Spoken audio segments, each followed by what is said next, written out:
આક્ષેપ કરનારાઓને મારે જવાબ આપવો છે કે હું ઝેર પીને મરી જાઉં પરંતુ ખેડૂતોનો 1 રૂપિયો જિંદગીમાં ન લો. તમારી વાત સાચી છે કે કિરીટ પટેલ ખોટા આહુડા પાડે તો હાચા આહુડા જેના પડ્યા હોય એને દુઃખ તો લાગે જ ને. આ ગામમાં જુનાગઢ જિલ્લા સહકારી બેંકના કૌભાંડના કારણે માણસ મરી ગયા છે. માણસ મરી ગયા, કૌભાંડ કર્યું ભાજપના માણસોએ જુનાગઢ જિલ્લા સહકારી બેંકે, અને માણસ આ ગામમાં મરી ગયા. એના ઘરવાળા નહીં રોતા હોય? કિરીટ પટેલ અત્યારે મગરના આંસુ પાડે છે. થોડાક સમય પહેલા વિસાવદરના ભાજપ ઉમેદવાર કિરીટ પટેલ ભેંસાણમાં પ્રચાર દરમિયાન ભાવુક થયા હતા અને કહ્યું હતું કે હું ઝેર પીને મરી જાઉં પણ ખેડૂતોનો રૂપિયો જિંદગીમાં ના લો. તો હવે આ બાબતે આમ આદમી પાર્ટીના ઉમેદવાર ગોપાલ ઇટાલિયાએ જવાબ આપતા કહ્યું છે કે કરોડો રૂપિયા બેંકના વહીવટકર્તાઓ ખાઈ ગયા, એમની 1 રૂપિયાની મિલકત પણ કબજે નથી કરવામાં આવી. ખેડૂતો પાસેથી પૈસા માંગવામાં આવે છે, લાવો પૈસા ભરો. જે પૈસા હાથમાં જ નથી આવ્યા તે શું કામ દેવાના? મંડળીના મંત્રી તો આજે પણ ભાજપના ખોળે જઈને બેઠા છે. ગામના માણસોએ દવા પી જવી પડી.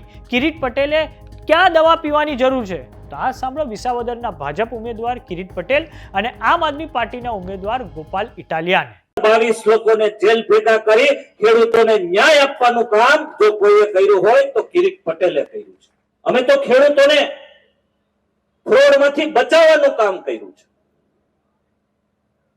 વિઠ્ઠલભાઈ રાદડિયાને જ્યારે કેન્સર થયું, એ બીમારીમાં હતા, અમદાવાદ અમે હોસ્પિટલમાં બતાવવા ગયા. અમને એમ થયું કે નહીં, અમે નિર્ણય લીધો કે અમેરિકા મોકલવા. જયારે અમેરિકા અમે એરપોર્ટ ઉપર મૂકવા ગયા, એમને લાલભાઈ અમેરિકા જવાના હતા, હું ને જયેશભાઈ એમને મૂકવા ગયા. ત્યારે વિઠ્ઠલભાઈએ કીધું કે હું પાછો આવું કે ન આવું, આપણા વિસ્તારના ખેડૂતોનું ધ્યાન રાખજો. આક્ષેપ કરનારાઓને મારે જવાબ આપવો છે કે હું ઝેર પીને મરી જાઉં પરંતુ ખેડૂતોનો 1 રૂપિયો જિંદગીમાં ન લો.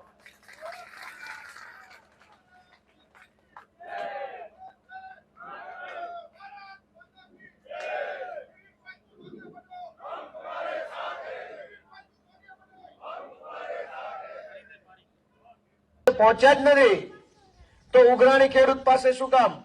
ઉઘરાણીની નોટિસો ગામડે ગામડે પધરાવી દીધી છે. પૈસા તમારા મંત્રી ખાઈ ગયા છે તો મંત્રીની મિલકત આજ દિવસ સુધી જપ્ત કેમ નથી કરી? કરોડો રૂપિયા મંડળીના મંત્રી, બેંકના ચેરમેન અને બેંકના કરતા હર્તાઓ ખાઈ ગયા. એની એક નૈયા પાછિયાની મિલકત પણ કબજે લેવામાં નથી આવી આજ દિવસ સુધી. તમારી પાસેથી માગે છે, ખેડૂત પાસેથી પૈસા માગે છે કે લાવો પૈસા બેંકના ભરો. જે પૈસા હાથમાં જ નથી આવ્યા એ પૈસા દેવાના શું કામ? અને લઈ ગયો છે એને કોઈ પૂછવા વાળું નથી. મંડળીના મંત્રી તો આજે તે ભાજપના ખોળામાં બેસીને બિંદાસ ફરે છે અને ગામના માણસોએ દવા પી જવી પડી.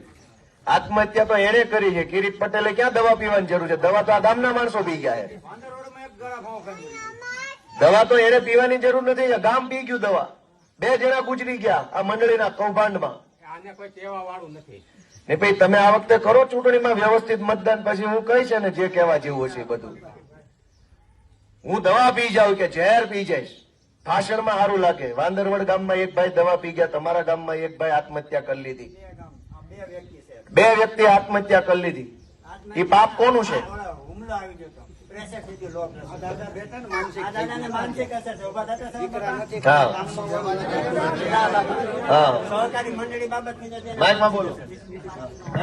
આ સવા બાપા સાવલિયા છે ને એને સહકારી મંડળી બાબતની જે માનસિક અસર છે.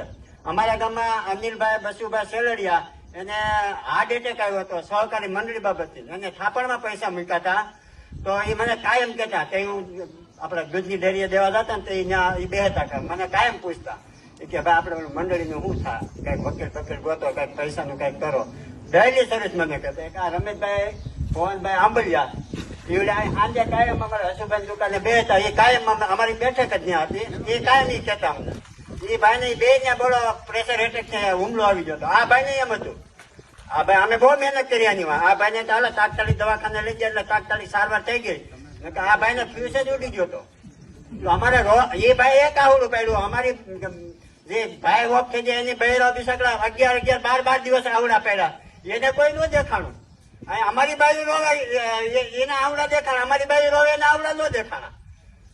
એટલે આને છે ને કિરીટ પટેલ હું સાથે ઠોકીને કહું છું, અસલ ખેડૂતના દીકરા હોય ને તો એને છે ને હરે ગયો તમારા પૈસાનો ગમે સગા સમિતિમાં ફોન કરી કહી દીધો કે અમારા પૈસા ગયા છે ને એનો વોટ તમે નાખો, એને હરાવો કિરીટ પટેલને, એને જુનાગઢ જિલ્લામાં ત્યાં કાઢી નાખો.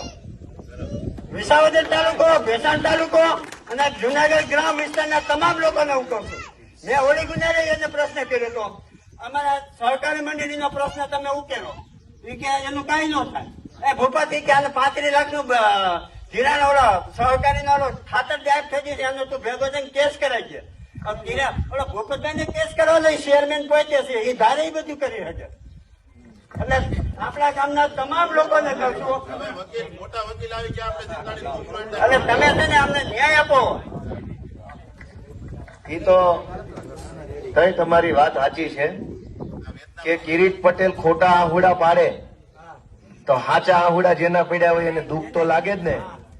આ ગામમાં જુનાગઢ જિલ્લા સહકારી બેંકના કૌભાંડના કારણે માણસ મરી ગયા છે.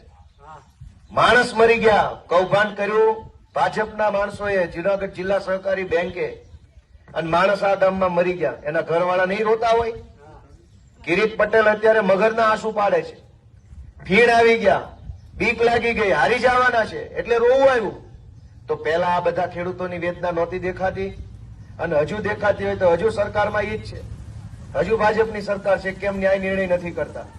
એટલે મારી આપ સૌ દોસ્તોને વિનંતી છે કે દોસ્તો, આપણે સૌએ આજુબાજુના બધા ગામમાં જાગૃત બનીને, લોકોને ફોન કરીને, સંદેશો આપીને, સમાચાર આપીને બધાને એટલું કહેવાનું છે કે આ વખતે તક ચૂકવા જેવી નથી.